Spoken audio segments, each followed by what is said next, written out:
Meanwhile, now, is this clock accurate? Can I trust this clock that I'm looking at? John, you set this exactly to the minute. It says it's 3 minutes to midnight. Let's check that in, and let's quickly run to Sydney Harbor because it looks like people are dancing and partying. Mark is up on Woolwich Point. Yeah, it looks like you have a bodyguard now. I do. I do. Unfortunately, his weapons come from Call of Duty, so. Everybody's really excited. How excited are you guys? Oh, look at this. We're going to have some California champagne. Nothing but the finest. I am not drinking during this. I will have Martinellis at each, because if I have a glass of champagne 27 times, it will be trouble. So, Mark, can you see anything down there in the harbor at all, or? Absolutely, a lot of flashing police lights at the moment, and I can say with those people that are on the Telstra stream, 2 of them are radio hosts, and actually all 3 of them are radio hosts, and that's how they've got their gig for tonight. Ah, you know, I was going to guess which of them were radio hosts and which of them were television hosts, but I realized they're all equally ugly, so that's probably why they're all. I'm joking. As a radio host, I can say that. Exactly. I have a face for radio also. Oh, yeah, she's rocking out. Okay. Rocking out. I must say it was great to meet you earlier this year. I think it was. Did you come to Hart's Pub when we were down there?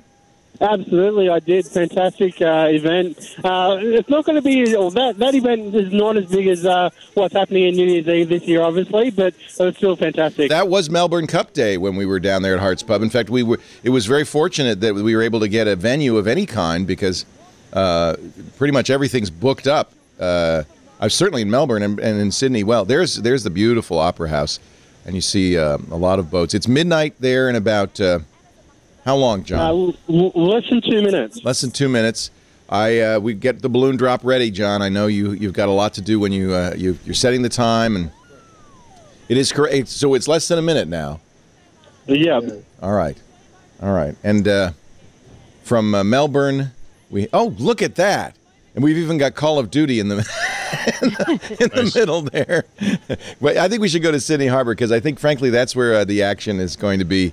In just about 40 seconds. Everybody who wants to participate, get your glass of champagne. Not to make any references to children working in mines. That's my... And I'm pretty sure I can commit to that. And I'm going to get my glass of champagne here, and there are beautiful hand-blown flutes from our glassmaker friend. So obviously with that live stream on YouTube, we'll be a few seconds behind. Don't get caught off. So, Mark, you're pretty much real time, so you can give us the countdown. 9, 8, 7, 5, 4, 3, 2, 1. Happy New Year! Happy New Year! It's 2014 in Sydney and Melbourne and Darwin. Happy New Year. What is that schnapps you're drinking over there? That looks good. And let's watch the Telstra feed. Of course, it's probably about 20 or 30 seconds behind because of the nature of streaming. There's Luna Park. Is that off with the bridge? You know, we when we were there, we tried to go do the bridge walk, but we had an 11-year-old with us or 10-year-old with us. We couldn't do that. But that looks like a lot of fun. They bring you up right on top of the bridge. Here we go. And the countdown, they're going to push the big red button. That's, of course, Margaret Thatcher. And the guitarist from Yes. Guitarist from Yes. Rick Springfield, I believe, is there. Wow, that's the Sydney Harbor Bridge with its own set of fireworks. Are you seeing it now, Mark? I am. It's started off with the bridge. Spread right throughout the harbour as well now. Must be quite spectacular. Look at that. Very spectacular. Wow. The colours are amazing. I must say the TV doesn't do it justice. Russell, are you seeing that now in beautiful Melbourne? Yes, I am, Leo. Thanks to us. Thanks to us. It's going from Melbourne to Petaluma. From Sydney to Petaluma to Melbourne. And Russell, and what was that you just tossed back there, Russell? Was it NyQuil? Bailey's. Oh, Bailey's. That's a good one. That's a very good one. And is this where Russell gets jealous for not living in Sydney? I'm jealous for not living in Sydney. I think we should just move this whole operation to Australia. More than happy to have you, Leo. All right, so, yeah, I'd love to come down and just make my home there. But see, it's going to be difficult to decide between Melbourne, Sydney, and Dunedin. I don't know. I don't rotate around. Wow, Make it a mobile studio. Apparently, this goes on for quite a long time. This is a massive fireworks display. Yeah, it goes for about 10 to 12 minutes. Wow, and there's from the barges. So you've got the bridge, you've got the barges. Does the Opera House? Is that the moon? No, that's the ball, I guess. So you do have a ball drop in Sydney as well. No, we don't have a ball. We don't have a ball drop, but on the bridge there's a light display. Now each year they have a different light display. So by the end of the fireworks, we'll find out what this year's design is. I see. I see. I'd say do a Google for what the original design looked like, but it's a little bit adults only. Oh, really? Yeah. Really? Oh, you Australians.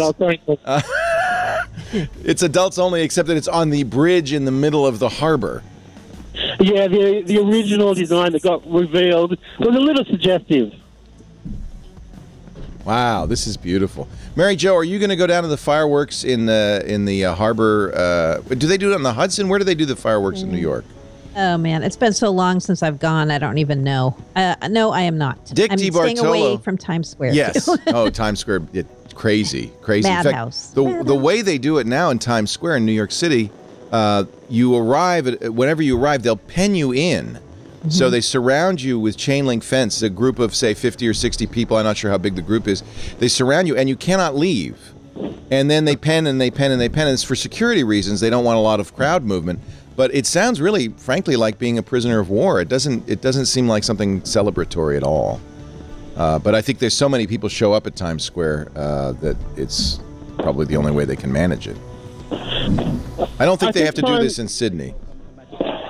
No, because we've got such a large foreshore, it can be so spread out. Right. So you can be right down near the Opera House or across the bridge from the Opera House, or there's so many other vantage points that you can have a great view no matter where you are. There you go. Now the fireworks are coming up off the Opera House. That is a gorgeous building. That's awesome. It's clearly, the most recognized building in Australia. And when you see it, it's quite dramatic. I remember sailing into Sydney Harbor in the early morning, sun rising and reflecting off the Opera House, and it was just gorgeous. I'm going to test my memory here, and I've got my dad here next to me. But the Opera House, I think it was Dutch designed, and it's from around about the 1940s that I think it was originally envisaged. And I would guess that those are to reflect sails, because of course it's right on the harbor, and it does look almost like a giant ship sitting in the harbor. It's really beautiful. Have you been inside? Yeah, I have been inside. It's an amazing venue to go and watch any performance at. Yeah. Oh, here we go. The design is starting to light up now. It looks like a big eye on the Sydney Harbor Bridge. That bridge is fairly old and fairly industrial feeling. It looks like an old, kind of mid-19th century railway bridge. It's cast iron, but it really kind of dominates the harbor and has a beautiful arc over the harbor. And I would have loved to have climbed up it. We did go to the museum at the base of it and went up one of the towers, so you could. It's quite a view from there. All credit to the forefathers as well, because it's a 6-lane design, and back then, obviously, you wouldn't have had a need for that many lanes, but fortunately, it stood the test of time, and until they introduced an underground harbour bridge, or underground tunnel, it really did serve its purpose really well, so the foresight was really amazing. Yeah. Roughly the same age as the Golden Gate Bridge here in San Francisco was opened, I'm told, by the Wizard of Oz in 1932. That is a beautiful picture, though, I have to say. And yeah, we're taking payoffs from the New South Wales Tourism Commission right now. Doesn't it make you want to go down there? Kind of sells itself. I don't think we're... No kidding. Mary Jo, have you been to Australia? No, I never have, but I would love to. Worth the trip. How about you, Paul? No, I went to New Zealand, but those damn Australians never invited me. Those bastards. I'm inviting you. I'd love to go to Australia. Some of the designs are starting to have some shape, so there's been a few fireworks that have come up in some love heart kind of shape, so they're quite creative with the fireworks. That's a challenge to make a firework behave. But, I imagine these are all Chinese made. Oh, I see a heart there, yeah. I'm very impressed with the capabilities of modern fireworks. They've gotten much more sophisticated. Just doing a heart shape, imagine how difficult that is. And we do see an eye. The Eye of Sauron is winking at us now from the Sydney Harbour Bridge. Okay. Russell, thank you so much. I really appreciate your being here. Happy New Year in Melbourne. I wish you the best for 2014, Russell. Thank you for being here with us. All right. Take care, Russell. Enjoy your Baileys. Thank you. And should we keep Mark on, or we have a couple more people, I think, from down under?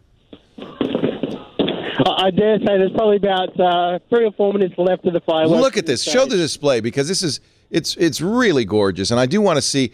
So you're saying, Mark, that that at the end of the fireworks, whatever this design is on the bridge will light up, and we'll see what it is. Yeah, will be fully revealed as to what their vision is, I guess. It's a pretty well-kept secret. No one knows? No, no one knows. It's always interesting to know what that final shape is. And it's one thing that a lot of people do like to know at the end of the fireworks display. Aussie Bloke says this is a $7 million extravaganza, among the largest, if not the largest, fireworks display in the world. And they certainly know how to celebrate the New Year in Sydney. Wow, this is quite something. And a great way to begin our 24 hours of 2014. If you're just joining us, wow, it's 5 in the morning. Will see an amazing explosion. Oh, look at that! That's probably the explosion you're seeing. This is the finale, of course, and quite something. Is there music synchronized with the fireworks in the harbor? Yeah, absolutely there is. So you may find on that YouTube stream, you may see that there's actually an audio. Yeah, we're hearing it right now. Yeah. Yeah.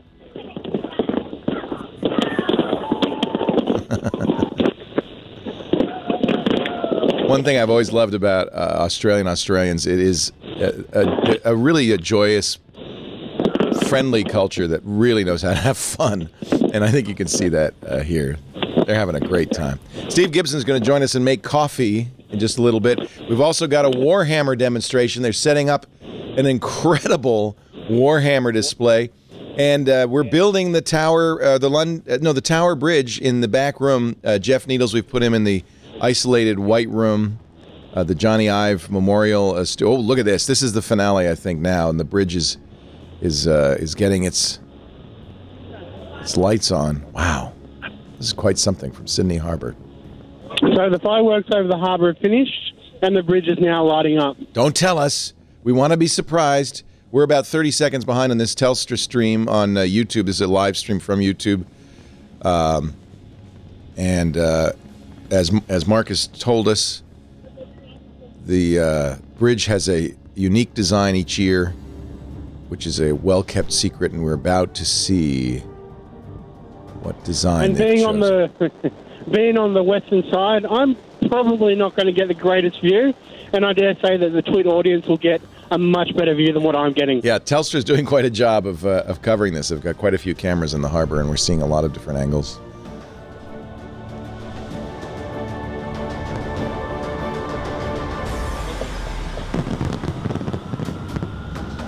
I think the eye must have been the logo for this year. I see the Telstra's put that bug up that says shine with the same eye on its video feed, so there must be some tie-in there.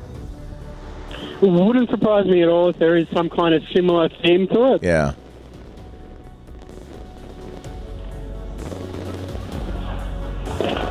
Do they shut down the bridge, Mark, so that they can set up the pyrotechnics? So they do set up the pyrotechnics, but they do shut down the bridge for around about an hour or so, either side of the fireworks. Wow, look at that firefall coming off the bridge now. That is gorgeous. Look at that. Quite a stunning firefall. Holy cow. And how long will the lights on the bridge stay? Will they be taken down tonight, or will they stay for a while? I found that in the past I have been up for a short period of time after the fireworks, but in recent years they've only had it up after the fireworks have occurred, so it's going to be a case of wait and see what happens. Right. So the fireworks have essentially finished. Paul Thurrott, once again, on top, I might point out, in Call of Duty Ghosts. And Glenn Rubenstein has taken over for Anthony Nielsen because Anthony's thumbs have given out. I wasn't going to comment on his 0-7 showing the last game. I assumed he wasn't playing. And that's it for the fireworks. Winding down in Sydney Harbor. You can cut those radio types off. And Happy New Year to you, Mark. Thank you for joining us and giving us the play-by-play. We're gonna be hard pressed to see something more beautiful than that. That was spectacular. That was really neat. In fact, I think I'm going to call it a day and just go to bed. Have a glass of champagne and go to bed. Paul and Mary Jo are joining us from the East Coast, where it is 8 in the morning. They still have quite a way to go before their New Year's. Also 8 degrees, coincidentally. You were getting a lot of slushy rain, weren't you? Yeah, we got rain, thank God, because that would have been 4 feet of snow. Yeah, freezing rain. Well, I don't know how long do we want to. We're going to let Paul and Mary Jo go because you guys have been very patient, and Paul's been entertaining himself. He's been doing very well in Team Deathmatch. Well, I want to see this map actually. What is this map? This Stormfront. This is the one that it progressively rains harder over the course of it. Ah, that's why. They have little destructible pieces and so forth too. Oh, there it's raining. This is kind of beautiful. Don't you, Mary Jo? Don't you want to run out and get an Xbox One just so you can run Hyper-V? And Mary Jo's actually excited about Hyper-V in the Xbox One. That tells you. If only they had cats. Now, come on, come on. Mary Jo, what are you going to do today? Are you just going to relax, or are you going to you're going to file 8 blog posts probably? She just dropped off. Yeah. Oh, gosh, her Skype did pretty well. She was on for 45 minutes without a failure. Mary Jo Foley at all. We don't have to get her back. That's all right. Just thank her for her service and wish her well. Mary Jo Foley from allaboutmicrosoft.com. Paul Thurrott from CallOfDuty.com. Call of Duty and the super site for Windows, winsupersite.com. Our wonderful hosts on Windows Weekly, the best show about Windows anywhere in the world, I guarantee you. They will be back Thursday, 11 a.m. Pacific, 2 p.m. Eastern Time, 1900 UTC for the first Windows Weekly of 2014. Thank you, Paul. I'll let you, if you want to keep playing Stormfront, we can keep that going for a little while. It's really interesting to watch the rain come down. Does it get slippery? I mean, no, it just gets a little hard. It's a little harder to see, right? Yeah, it's visibility. Okay. Yeah. All right. And Glenn, you're just not good at this. I just want to say that right now. You're already wounded, and the game's just begun. Actually, you're so much better than I am. Do you play this, Glenn? No, that's the problem. So it's interesting because Glenn and I've known Glenn since he was, what, 15, 14? And it was because he was a game columnist for our local paper here, the Argus Courier in Petaluma, and he's done game coverage. You worked with Jeff Gerstmann for a while, did you not? Yeah, Giant Bomb, and he also is the lead singer was a lead singer in a rap group for some time, and one of the people behind Lonely Girl 15. So he's had a very checkered career, and we just decided. There's no play way to say it. Some ups and some downs. He's one of our most beloved employees because he makes us a lot of money. He's doing a lot of sales for us. He's doing our marketing too, and he's really crap at Call of Duty. So all together. But yes, he says he hasn't played since Call of Duty 2. Wow, quite a ways back. It's gotten better, hasn't it? Yeah, no, I mean, I'm just blown away by the real-time rendering of detail. Yeah. In this, it's just fantastic, and you have a number of players in this map, so it's got to keep track of all those. You can have many more. They have games with, I think it's 16 on each team, so probably 32. Yeah, can't you go to 64? I've heard you can do 32 by 64. Okay. Yeah. Yeah, I usually just do the regular. That's mind-boggling to keep track of 64 players and a map like this and render it in real time for all 64 is just mind-boggling. Yep. Really mind-boggling.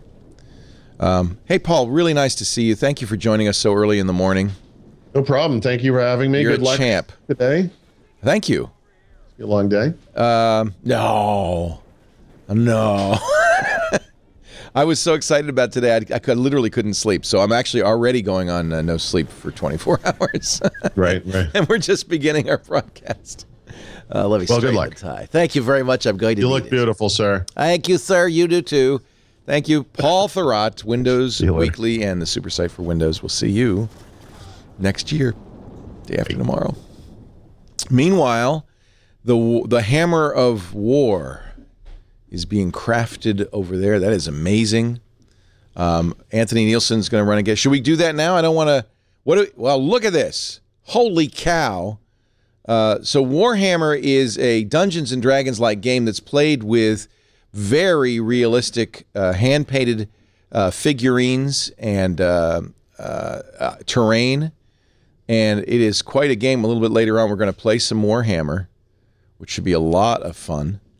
And then we're going to compare and contrast that to Clash of Clans, which is the iPad game I'm playing. I actually promised that, because I have a TWiT clan in Clash of Clans, I had promised that we would get some of the clan members together in a hangout a little later on and go on a rampage. But let me ask my crack producer, Tony Wang, what's next? David and Richard on the line, and they are in Sydney? Adelaide? Adelaide. I'm going to do my best Larry King. Adelaide, you're on. You've got 10 minutes till your countdown. You're doing you're at half past? Who's this in Adelaide? Yeah, you got David here, Leo. Hey, David, welcome.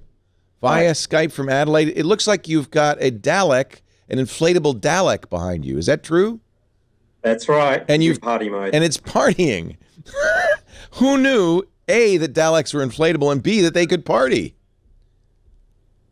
So you're going to do, Adelaide is on a half-hour time zone compared to us.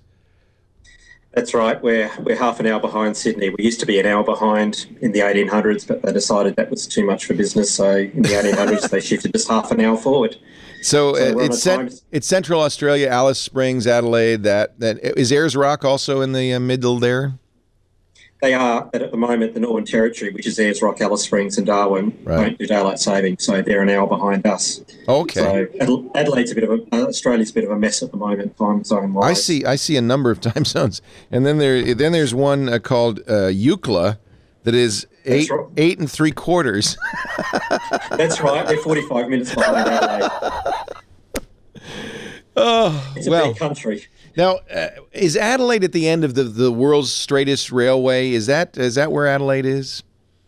We're part of it. We're not really part of the straightest railway. The straightest railway goes through places like Eucla, Cork, right across the Nullarbor Plain between South Australia. I was told that that's an amazing ride. It is. I did it many years ago, and 8 hours, you're on a straight line. And then you have the first corner, and everyone is not used to it, so they're all slammed against the window. They've been sitting upright really for 8 hours, and all of a sudden, the train's turning! The train's turning! So what is the big celebration in Adelaide? Obviously, you're not going to try to beat Sydney on the fireworks. No, Sydney's just out of control. Holy cow. We have two sets of fireworks. We had some at 9 o'clock. Earlier tonight, there was a what we call a 2020 cricket game at Adelaide Oval in the CBD, and I was in there for that. And that's sort of one of the celebrations that we have tonight in Adelaide. Why do they call it 2020? Each team bats for 20 overs. Okay, so it's not one of those endless cricket matches. You know it'll be over. We had a test match here beginning of the month. That went for 5 days. Holy cow! What is this national sport of Australia? Because I've seen Aussie rules football, footy, which is an amazing game played by insane men. Then there's rugby, or whatever you guys call that. There's league and union. There's two types. There's two kinds of rugby. There's Aussie rules football, and then there's cricket. Which is the national sport? I'd have to say Australian rules, because it is basically only play in Australia. There are leagues. There's leagues in America, but we don't really have anyone else to play with outside Australia at the highest level. If anybody gets a chance to see a footy match, I saw one in Tasmania, and it's mind-boggling. These guys are wearing short shorts, no pads, no helmets. They're leaping. Kill a man with a ball. It is amazingly athletic, and it is really a fast, fun game, fun to watch. So it is, yeah. I go. We have a team in Adelaide, the Adelaide Crows. I go every game they have here. So I'm looking here. There is a myworldwebcams.com New Year's streams, and I'm looking for a live stream from Adelaide. And here's a webcam. Well, no, I guess we don't have. I'm looking for a webcam so we can see what's going on in Adelaide, and it looks like nothing is going. The cricket match took it out of them. We had fireworks halfway through the cricket match. It was bizarre. All right. So is this normal for you to stay up so late? For me, yes, I'm normally up. I'd be in bed long before now if it were me, but I'm glad you decided to stay up a little bit with us. I've got 3 teenagers, so you have to wait. Are they awake? Control of the house. What are they? No, well, yes, 2 of them are in the room at the moment. The other one's away on a camp at the moment. What do they? Okay, summertime, of course, right now. What do they? What is the tradition? At home, do you run outside and bang pots? You watch TV? We normally watch TV, or we'd go up to a friend's house. They have a good view of the city, and we watch the fireworks in the city, or down the beach from there. So you have a beach? Well, we have a suburban beach. It's beautiful. We were there today. It was 37 degrees here today. Oh, it's a lovely beach. Oh, I'm so jealous. 37 30 degrees here now. Oh, in midnight. Wow, very nice. At midnight, it's just on 30 degrees. So you're in southern on the southern border of Australia then. That's right. We're right down the bottom there. Right. If you put us onto the map of the US, we're about where New Orleans is. Okay, that's how far south you are. Okay. Yeah. Okay. Yeah, we went through to go to Tasmania. I think we went through Melbourne, not Adelaide. But there you go. There's the map. Yeah, if you have a look there. Yeah. We're just above. There's an island you can see there in South Australia. We're just above that island. Awesome. That island's called Kangaroo Island. Kegger Island. Has lots of kangaroos. Aha. So, by the way, 37 degrees, Con, who's in Sydney, has done the conversion for me, is 98 degrees Fahrenheit for those of us in the U.S. who have no idea what Celsius is. 98 is hot. And it's 86 here now. Ah, hot. Yeah, we. By the way, I should thank all of our staff who came in very early. Came in at 3 in the morning, California time. Tony Wang and Alex Gumpel and Anthony Nielsen, Glenn Rubenstein. We've got a great team who got up early, and we're not even paying them to do this. No, I will pay you. Yeah, I think they all went home. All of a sudden, Chad Johnson is here. So I don't want to leave Adelaide yet, because in about 4 minutes we're going to be able to toast you and say Happy New Year to you, and get the balloon drop ready. You've seen, from the chuckle I gather you've seen the balloon drop already. Yes.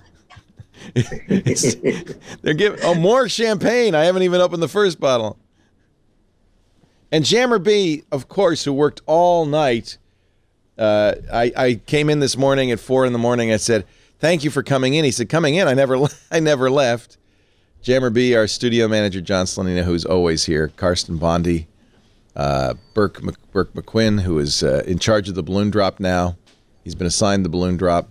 Steve Gibson is here, and in a little bit, Steve will be making coffee. He came in early. G'day, Steve. Yeah. Steve came in early yesterday, came over to the house. We enjoyed a couple of bottles of Cabernet. The idea was to have me pass out at 7 o'clock. Steve, I didn't sleep. I was so excited. I was awake all night. So I am already on 24 hours without sleep. Keep the cork in the champagne. Yeah, that's right. No champagne for me. I'll be doing coffee for the next few hours. But we have the coffee service ready. Steve has brought his special beans. I don't know where the grinder. Did you guys bring the grinder in from Lisa? We got the grinder, and we got the brewer, and Steve has brought his special beans in. Okay, we are now 3 minutes away. Are you? Oh, Chad never left either. Chad's been sleeping here. I'm glad we found a new use for the TNT set. Do we have cots or anything, bean bags for anybody? We have sleeping air mattresses in the back. All right. I'm the only one who doesn't get to. I tested them out for an hour and a half. Burke has already tested them. I forgot Josh Windish is also here. Wow, pretty much the full. We've got a full crew. We've got more people here than usual. So let's see. We are readying the countdown in Adelaide. Will you bang a pot for us or something? Will you do something for us? I can. That's good. Clink some glasses. Tell me about the TARDIS. This inflatable TARDIS is quite something. Where did you get that? This is a Dalek. I mean Dalek, not TARDIS. It's a Dalek. Yeah. What am I saying? Yeah. I got this from a stamp centre on the Strand in London when I was there about 5 years ago. Wow. They had one hanging outside. So wow. It just, I'm a big Doctor Who fan for 30 years, and my kids are into it now. So we had it blown up for the 50th anniversary last month. That's that's great. And now you've decorated him with the. So, and who is this? We've got somebody new here. Tell me who we're talking to here. It's Richard. Richard. Hi, Richard. Where are you calling from? From Adelaide as well. Also Adelaide. So the two people who live in Adelaide are here, and they're going to celebrate with us in just a minute and a half. You can count down with me. Okay, we're ready to go. Ready to go. And this clock is correct, right? Now I know that this is now set, so I will be able to count down accurately. I'm just going to check mine. Yeah, I have 5, 28, and 41, 42. So we are a minute and 15 seconds from 2014. Isn't that cool? Steve Gibson's wondering about the firefall that came off of the Sydney Harbor Bridge. Really gorgeous. You know, they used to do that at Yosemite. They would get hot coals, and then push them off one of the waterfalls in Yosemite. Yes. yeah, the sparks were going. Yeah. All right, here we go. Fireworks actually come from Australia. Australia invented fireworks? No, they make them for Disneyland. You're kidding. They make them for Disneyland. That's right. So I was wrong in assuming that they were Chinese fireworks. They're made in Australia. They are at the moment, or at least they were up until recently. Yeah, well, that's interesting. Everything seems to be made in China these days. So should we go to Rundle Mall? Should we go to Bell North Central Market or Bell South? We got 20 seconds to the new year. Rundle Mall's your best bet. Rundle Mall, all right. We bought a bottle for every. We bought a bottle for every time zone. I'm glad we got the best quality. Hey, we got 10, 9, 8, 7, 6, 5, 4, 3, 2, 1. Happy New Year! Happy New Year! Now, am I going to hit some lights if I shoot? I'm exhausted already. All right, ready? I'm going to shoot it that way. Whoa! I think I hit the... I think I poked a hole in the roof. Holy cow! Happy New Year, Australia! Woo! Happy New Year, everyone. So for all of our viewers in Alice Springs and Darwin and Adelaide, where they celebrate the New Year in a weird time zone, Happy New Year. We're going to go to UCLA in 15 minutes. And we get to do this so many times. They literally bought a magnum of champagne for every time zone here. Well, I want to thank you guys. Happy New Year. I hope 2014 brings happiness and prosperity and joy to both of you. And thank you for being with us for our Happy New Year to you too. New Year's Eve around the world. 24 hours of 2014. Take care, guys. Bye-bye. Cheers. Wow. Let's see. Let me just check. An hour and a half in. I've only got 22 and a half hours more to go. And already I look like something horrible has happened. I don't know. That champagne really gushed. Yeah. That was quite a gusher there. What happens when you buy cookies? That's. Did you shake it up before I opened it? All right, let me ask crack producer Karsten Bondi, what is next? Let's go over to Warhammer. You know, unless somebody calls from Euclid to say Happy New Year from Euclid, I think we'll just have to, take it as given that they've had a new year in 15 minutes. Let's walk over. I want to find out more about Warhammer. Maybe I should keep the hat on. Are you cold? No, but I am already exhausted. Steve, I'm so glad you came. It's great to have you. Great to have you here. Wow, this is great. Where are you from? England. Yeah, you said UK, but where? Near Brighton. Near Brighton. Oh, you were here earlier. Yeah. You and the bride were here. Yeah, she's a loser? No, she's asleep. She's a smart woman. Yeah. You stayed over at the Sheraton here. Yeah. That's where Steve is. Did you run into each other at the coffee shop? Missed him last night. Oh, rats. Comparing notes about where the Starbucks is from the Sheraton. Yeah, you now know. 2 lights down from the Sheraton. Very important to know. Is that, by the way, a Quinti Venti latte? This is 6, actually. I've gone up. Sexty? A Sexty Venti latte. Extra hot, no foam. Okay, so if Steve ever shows up at your Starbucks, Sexty Venti latte, hot? Extra hot. Extra hot. No foam, and with whole milk. Whole milk. Because no starch. Oh, wait a minute. He was wearing his no starch t-shirt. Now he's wearing, this is the greatest. You said a fan made you this? Yeah, it was one of our listeners sent this. TNO accept, the explainer-in-chief. Trust no one but Steve. So nice to see you. Let's walk over here. Let's see. What way do you want me to go, Anthony? Anthony Nielsen on the handheld. We're going to walk over here and find out about Warhammer. I really wanted to do Warhammer when my son was young. I bought a Warhammer kit, and we never did it, and I'm really disappointed. What's your name? Tyson. Hi, Tyson. Nice to meet you. Nice to meet you too. And what's your name? Frankie. Hey, Frankie. Hey. All right, so who wants to explain what's going on here, Tyson or Frankie? Yeah. All right. So what 40K is, it's kind of a fantasy strategy board. Oh, this isn't Warhammer. This is Warhammer 40K. So. Warhammer 40K. Yeah. So this looks different than the one I got my kid 5 years ago, whatever it was. Yeah, so they kind of have a fantasy game too that's more like blocks of regiments. So this one's more of an army-sized tactical board game. So, I initially thought maybe it's like D&D, but it looks like you have standard dice, not multi-sided dice. Correct. And you don't have a dungeon master, you have a book. How do you determine how the play goes? So the game itself has a pretty fat rule book that explains how the different phases of the game work. And then every army's got a separate book. So there's a lot of rules that go on with the game if you play it to the full extent. Right. So right now we have 2 pretty simple armies to do a demo with. And so, nothing too advanced and things that would take too long. And typically, you build these pieces yourself, yeah? I mean, there's a kit, and you hand paint them. Look at the detail. Anthony, can you get a shot? Okay, we're switching up on the camera, but these are amazing. These look like some sort of buggers. What are you pointing at? What would you like? Okay, I'm just going to stand here.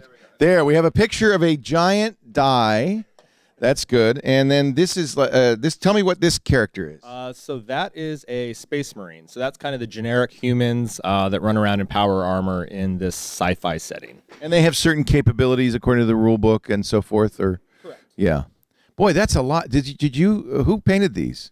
So that's one of the studio painters for Frontline Gaming, which Frankie works for. Aha! So these are pros. Yeah. We got some ringers in here. Yes, yeah, we brought some ringers in. So Frankie, Frontline makes all of this stuff? Frontline will build and paint your army.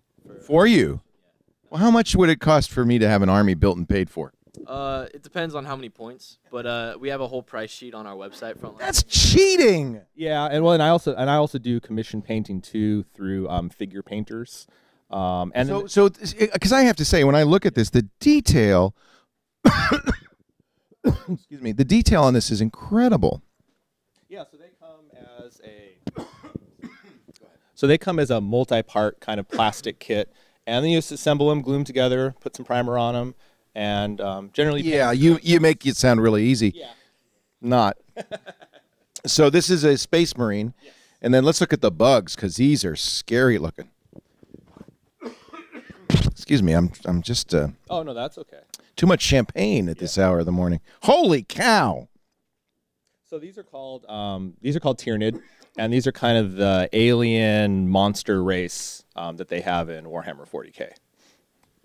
That is amazing. Now, do most people paint them this detailed? Typically not. Most people you can do a pretty standard paint job. You know, they'll throw a few colors. I'm looking at the excuse me, the texture on the I know, I'm not coughing on you, I promise. Oh, that's okay. Look at the texture on the armor. I mean, you put a lot more detail than is probably normally there. Yes. Yeah, this is more of a competition quality paint job. So there's competitions. Yeah, so there's a whole, subculture of conventions and events. Like we have coming up at the in February in Las Vegas, a convention where we have, say, about 400 to 500 people showing up to play these games for the whole weekend. So, do we want to have a battle? Yeah, I think that's what we're here for. Let me give you the mic. Okay. Do you want to narrate it? Yeah, we can narrate it, and we'll kind of talk through it. And okay. Are you from Frontline too? No. Okay. So we already started. So the first thing we'll do is roll to go first. So we've already got everything set up. So usually part of the game is everything starts off to the side, and you'll deploy one person at a time. So you'll kind of try to look at the terrain and who you're fighting. Yeah, you're setting up. So is the terrain predetermined? No, you just kind of set it up however you like. You do, okay. And so it's variable. But since it's turn-based, you're going to do stuff that's to your advantage. Then he's going to do something to respond and exactly. And so forth. Yeah. So we'll roll off to see who goes first, and so whoever wins this die roll. Okay, so 3. Okay, so I get to go first. Tyson, how long do these games usually take? These games can run from an hour to 2 hours, depending how fast you play. It's like chess, though. There's a lot of strategy. Yes. Yeah, there's the randomness of the die rolls themselves can affect you. If you roll really bad the whole game. Excuse me. See, I made you do it. Yeah, I know. So what determines a victor? Complete annihilation of the opponent? There's that. There's scenarios you can play with, too. So there's a multiple of ways you can win the game depending how you want to play. So right now we're just playing a pretty standard game of just kill the other guy. Kill the other guy. Yeah. Go for it. Okay, so Frankie gets to decide if he gets to seize, which means instead of me going first, he gets to go first if he rolls a 6. Oh. All right. What the hell is that? That's not anything. So some of these dice have pictures. Okay, but that's a 6. Yeah, so that's a 6. How did that? That's not. Oh, man. Yeah. He practices rolling 6s. Okay. The luck of the roll here. So he gets to go Frankie, first. now I see Frankie's got a tape measure, so this shows how far you can go? Yeah, so certain units can go a certain amount of inches. So basic infantry can go 6 inches. Vehicles can go 6 or 12, depending on what kind of vehicle it is. Now, Tyson, don't listen. So what's your strategy going to be? My strategy is I've got guns and he doesn't, so I'm going to try to shoot him before he gets to me. Because if he gets to me, he's going to just tear me apart. So he's a melee combatant, and you're a ranged combatant. More of a ranged, yeah. I have one specialized melee unit, but he has multiple. So these guys have hammers. It looks like these guys are called Terminators, and they're led by Lysander, the Imperial Fist chapter master. So I love this. All right, so let's see here. What's going to happen? He's got 6. How many inches do you have? 6 inches. Yeah, 6 inches. All right, but you can only move one guy? Oh, you can move the whole platoon. All right. Yeah, so the units activate as a cohesive force. So my units are generally larger. So this one unit, these are called Hormagaunts. There's about 30 of them in this one unit. So they'll move as a whole group of 30 models. That is amazing. All right, so but he's clearly deploying with some strategy involved. He'd like to probably stay distant from you, but use his ranged attack to shoot you. So this is what's going to be interesting. So he's made his. Oh, he gets 6 inches for everything? Yes. Yeah. So the armies have phases. So your whole army will do, if they have any psychic powers, which is kind of the magic in this game. Yeah. They'll do that first, and then they'll move, and then they'll shoot. Got it. And then we'll do melee attacks. You know, so once the guy's hit, then. So I'm taking Space Marines have no psychic abilities whatsoever. Yes, they do. They do. Yeah, every different race in this has some models that have some psychic abilities. So he has take a lot of them. He hasn't deployed his psychic abilities. He just doesn't have any in this army itself. Got it. So not necessarily something you want. They're generally pretty good. These lists we have here are not typically. Wait a minute. He's bringing in some additional troops. Is he allowed to do that? Yes. So those guys were actually in that vehicle that's over there. I get it. So they're deploying out of the vehicle, and then this right here is a drop pod. So that's he could later drop that. Yeah. So that, the spaceship that's floating up around there. There's some guys in it, and it's going to come crashing down to the table probably right about now. Oh, and it can go anywhere. Yes. Oh, so he's put it behind your okay. Okay. So 1 or a 6 would be a hit. So now he's deciding whether you got a hit. So had you rolled a 1 or a 6, you would have actually have squished them. It would actually it can actually squish models. Oh, but okay. So say it landed on on this unit, you just move it until it's not on the unit. It looks like I see these look like the psychic abilities. Is that what these are? So you'd be able to play these little psychic units first after you roll. So these, when it's my turn, I can use my psychic abilities, and those I just use as counters of the mark who has what to keep track of it. So he's deploying the space troops from the pod. Yep. And there were and 6 they're going to guys shoot up in a there. bunch of stuff. Yeah, because they've got guns and they're behind you. Yep. Which he quite cleverly did. The detail, these are really gorgeous models. Thank you. And I think that's my sense of it when I was doing this, trying to do this with my kid, was that's part of the fun of it, is building and painting and making these gorgeous models. Yeah, and that's a large part of the hobby for a lot of people. There's people who just like painting, and who like assembling and converting. So you get the standard model and taking models and kind of putting them together, and making random new things. That's neat. And then this is also, if you make a random new thing, the rule book cover that, or is that not something you can then deploy? You can just make it look like whatever, and you just play with the rule. You say, I'm going to be this, even though it looks like something else. Exactly. Yeah. So you can kind of proxy stuff, and then this is also a Kickstarter that they just finished, the Mega Map. It's beautiful. So it's effectively a giant mouse pad, and they'll be selling it to Frontline. Will? Yes. Great. Frontline.com. What is the website? Frontlinegaming.org. And where are you based? We're based in Martinez. Martinez. Okay, great. Yeah. So they're just kind of right down the road. Boy, this looks like so much fun. All right, so go ahead. Frankie's done everything, or we're done moving, so now we get to shoot our guns. Oh, all right. And is that also determined by a roll of the die, or? Yeah. So he'll just go ahead and go through. So he'll have each unit's going to activate, and then they have whatever weapons you've chosen to give them, and they have a ballistic skill. So their ballistic skill in this game is 4, which means there's multiples of charts that tell you what you need to hit. Right. And does he give you at the beginning of a game a lineup of what he's got? Yes. So you actually can see what his capabilities are. Correct. What troops he has. Yeah. All right. So my land speeder is going to shoot to your Gene Stealers. All right. Now, did you get that? His land shooter is going to hit his Gene Stealers. Yeah. So that's what these are. Is Gene Stealers. So I'm going to come over on the other side. I don't want to be on that side when the Gene Stealers splat. You want to be on the good side? I want to be on the shooting side, not the receiving side. 2 cover saves? Okay. So he hit cover save. So since my guys are shooting through the trees, in the game they have something called cover. So he got out of the way. Yeah, so they're kind of ducking and trying to dodge the shot. Damn, those bugs are good. So I need a 5+ to make my cover saves. Nope. So 2 fail. So 2 die. All right. Oh man. Good start. Is there a box you put? Yeah. They'll just go over to the side for now. There'll be moral support for the rest of the army. I see you also have protractors and anglers and all sorts of things. This is complicated. There's a lot of geometry in this. Yeah. So there's some weapons that have large blast templates, and some of the more amazing sci-fi weapons and things exploding. So we'll use those to determine who's gets stuck in the explosion. This is awesome. All right, so we're gonna shoot all the bolters into your Hormigons over there. Okay. From the drop pod unit that just came in. Kill the bugs quick. So then this again, he needs 3+. So 3 or more on a D6 will hit. All right, so my guys are Imperial Fist, so I get to reroll 1s to miss, or that missed. So there we go. And then 2s don't hit. I hit on 3s. And then luckily Hormigons don't have any armor or anything, so they're kind of weak, just shooting up their flesh. So I need a 3+ here. So this is the strength of the weapon against the toughness of the model. All right. So how many die? Kill 3, 6, 8. Okay. And then I think my flamer will hit 4 over there. So in about 15 minutes, we're going to go to Dubai, guys. We've got fireworks in Dubai, so get ready there. Right. So Flamer needs 3s as well, so that'll kill another 3. Okay, so is that 11? Yeah. Okay. So we take off the closest 11. So Holy cow! Yep. He's wiping you out. 4, But he hasn't got a chance to advance at all. This is all defense. Yeah. It's kind of smoke and mirrors. It looks like I'm doing really good, and then he'll turn Until around and eat my guys. Zerg arrive. Yeah, pretty much. Yeah, the Tyranid are very Zerg-esque.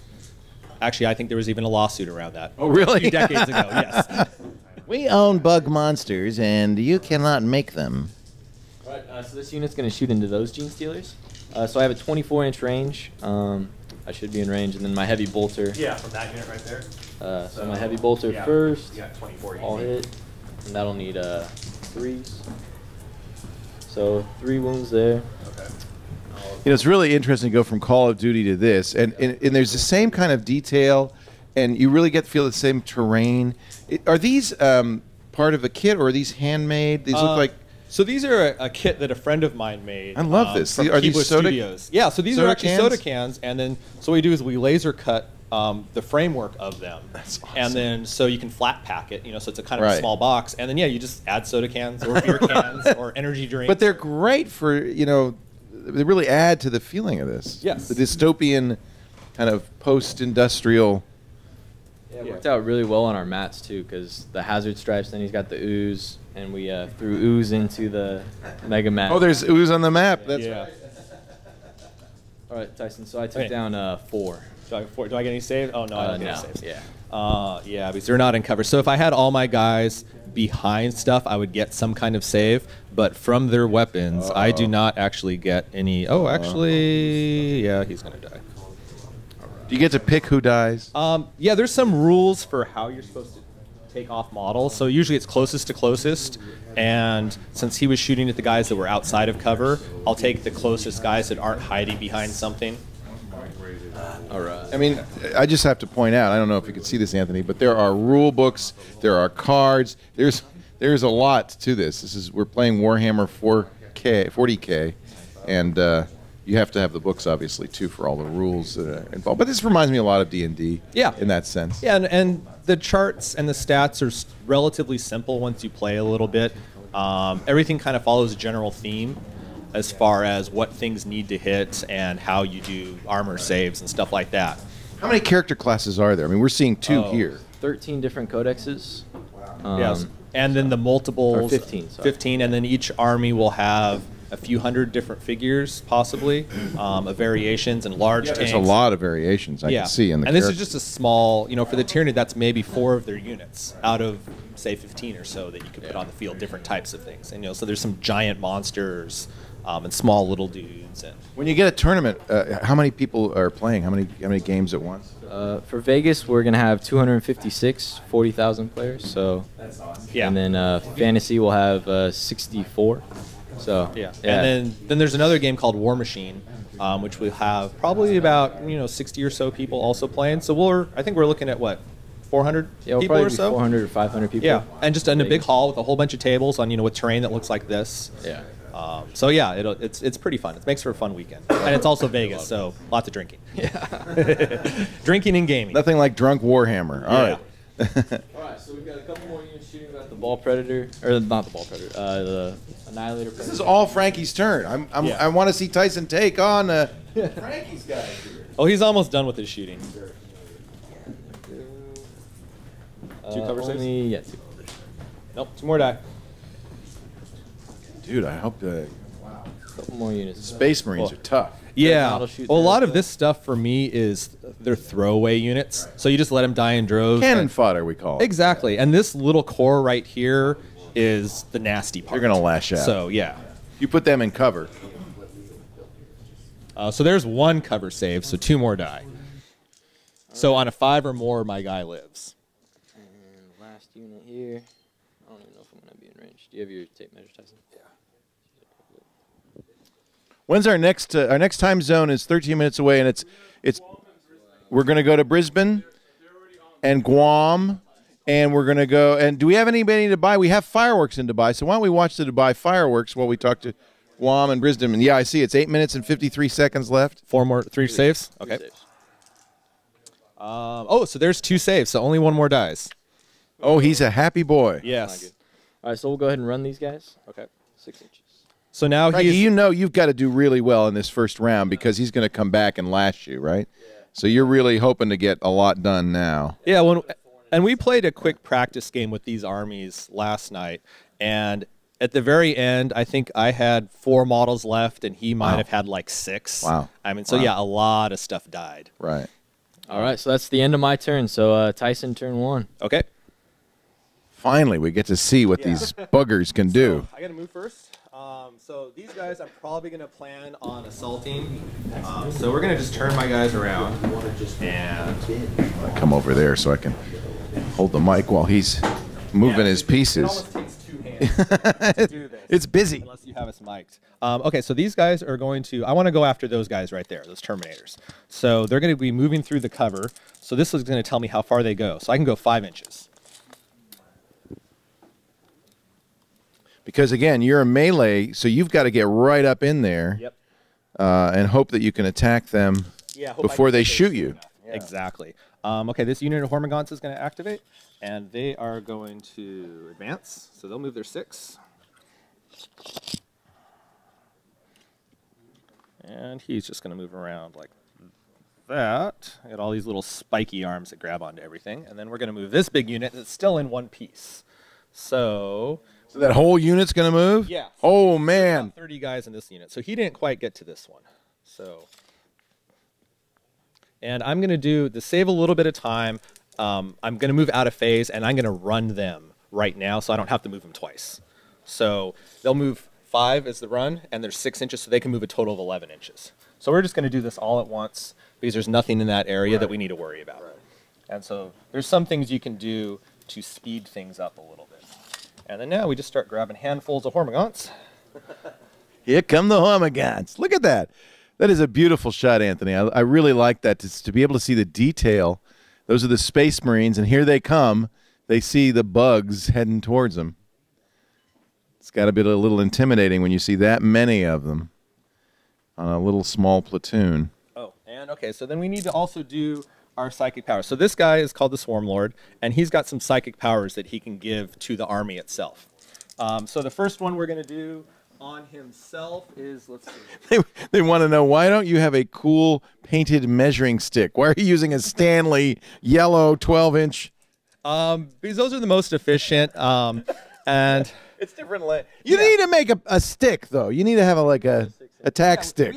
We have some small little widgets we use, but some of these guns can shoot like 72 inches, and so you need to be able to measure from like corner to corner sometimes with the big futuristic weapons. It's all about practicality here. So we're gonna put Iron Arm on the Swarm Lord. Actually, no, we're gonna put it on them, on the Carnifex. All right, we're gonna let you keep playing. I'm gonna move back to the table here because we're gonna get ready for our next countdown. I'll leave the mics here just in case. Walk over. All right. Oh boy. I got the Dubai whip now. Okay. So I don't know if you have a secret You don't want me to open another one? If you want to. It's up to you. It's up to you. I just feel bad. It's such a huge amount of champagne and nobody's drinking it. It is a little early. I'm sure the champagne will get drunk later. All right, we're 5 minutes away from Brisbane. Where else are we going? So who's here on my right here? Megan, Leo. Hey, how are you? Megan, and what's your name? Megan and Daniel. Daniel and Megan. I'm Daniel, that's Megan. And you guys are where? In Queensland, so 600 k's north of Brisbane. All right, 600 kilometers north of Brisbane in Queensland. And then who are you, sir? I'm Justin. Hi, Justin. Guam. And you where? Guam. In beautiful Guam. Now, see, there seems to be a battle between Samoa and Guam over where America's day begins. But we'll take Guam. Yeah, there's this American Samoa versus Samoa. They don't like each other. It's very confusing. It's funny because Samoa begins this whole thing, and then American Samoa will end it. And exactly. It's a long 24 hours. So Guam and Queensland are about to celebrate in about 3 minutes and 56 seconds as they enter into 20. Oh, they're excited. I could tell. Daniel and Megan are very excited about all of this. What are you, Daniel and Megan? What are you doing for New Year's tonight? What are you going to celebrate? What are we going to celebrate tonight? The kids are in bed. Yeah, that's a good one. Kids are in bed. How old are the kids? 6 and nearly 2. 6 and 2. Oh, don't be very quiet on this countdown. They're at the other end of the house, thankfully. There's many doors between us and them, okay, so. good. you can be noisy, and I do want to kiss at midnight. We will let Guam off the hook, however. He seems to be alone. What are you doing in Guam? I'm just sitting around. I mean, just everybody else went to bed. A quiet New Year's, and it's just me and Harry. And what brings you to Guam? I'm a fish biologist. Oh, how interesting! Yeah, this is one of the best places in America to go study coral reefs and fantastic diving. The weather's always perfect. I'm jealous. It's middle of December or into December, and it's 85 and sunny every day still. How are the reefs doing? Because we were out at the Great Barrier Reef last year, and it was really beautiful. It's my first experience of scuba diving. It was really beautiful. But I know that reefs are challenged all around the world. Are the reefs doing all right in Guam? It's a mixed bag. We had a pretty major coral bleaching event this summer with very high water temperatures. But that's natural, isn't it? Is it not? I mean, does that not happen? It happens naturally, but it's getting more frequent and more severe. Yeah, with global warming. And and it's going to continue to do so. Yeah. How important are the reefs? I mean, is it just a pretty little habitat for fish, or is there more to it than that? They're absolutely vital. They provide nursery habitat for many of the species that we wind up eating later in life, and they're also major repositories of biodiversity, like a rainforest. Right, right. And who is that? That's Harriet. She's our American Hairless Terrier. Oh, she's adorable. She's off to do something. She seems very alert right now. She is. Normally, she's sacked out. Somebody woke her up. Let's hope Daniel and Megan's kids don't have the. Somebody said, Daniel and Megan, you have a very good door-to-kid ratio. We certainly do. Very important in a house to have maximized the door-to-kid ratio. And I'm sorry, what's your name again in Guam? Justin. Justin, do you have kids there too? Nope. Okay, so just the dogs. Just the dogs. Nobody to worry about waking up. We're about a minute away. When we get to 10, I'm going to start the countdown. I hope you all will join me. We will re-pop this bottle of champagne, which will probably not be quite as explosive as it was the first time around. And is Burke or John, are you ready for the balloon drop? Yes, they are readying the balloon drop right now. Uh-oh, do we have a tangle? Is there a tangle in the balloon drop? Oh, they're a little nervous about that. Meanwhile, what's happening over at Warhammer? Are the Zerg beating the Space Marines? I shouldn't use the name Zerg, actually. That's trademark. Yeah, so they're doing a little better, so I'm about to do a bunch of shooting here. Uh-oh. So we're going to see if we can eliminate some of these Space Marines off the table. So there may be some fireworks over there. So first we're gonna take the Carnifexes are going to shoot into his Terminators. So they're going to get 18 inches. Okay, here we go. 10, 9, 8, 7, 6, 5. This is hard to do on Skype. 3. Happy New Year! Woo! And our first kiss of 2014, Daniel and Megan, congratulations. Happy New Year. It's 2014 in Dubai, in Guam, in Queensland. 2014 in America now. It's the first part of America to celebrate the new year. Guam, which is out there in the middle of the ocean somewhere, but it is beautiful, beautiful weather. Well, we're so glad we could talk to you both, Justin. Thank you. Happy New Year. It's great to talk to you. I'm so glad you can be part of our celebration. We're bringing in 2014 all around the world. Daniel and Megan, thank you too. Happy New Year, guys. What's the matter, Megan? What's the matter, Megan? I hear screaming. Is that I hope that's the Space Marines and not your children. I think it's the Space Marines. Thank you, guys. We'll let you go. Happy New Year. Alice Springs celebrates in 30 minutes. Wow.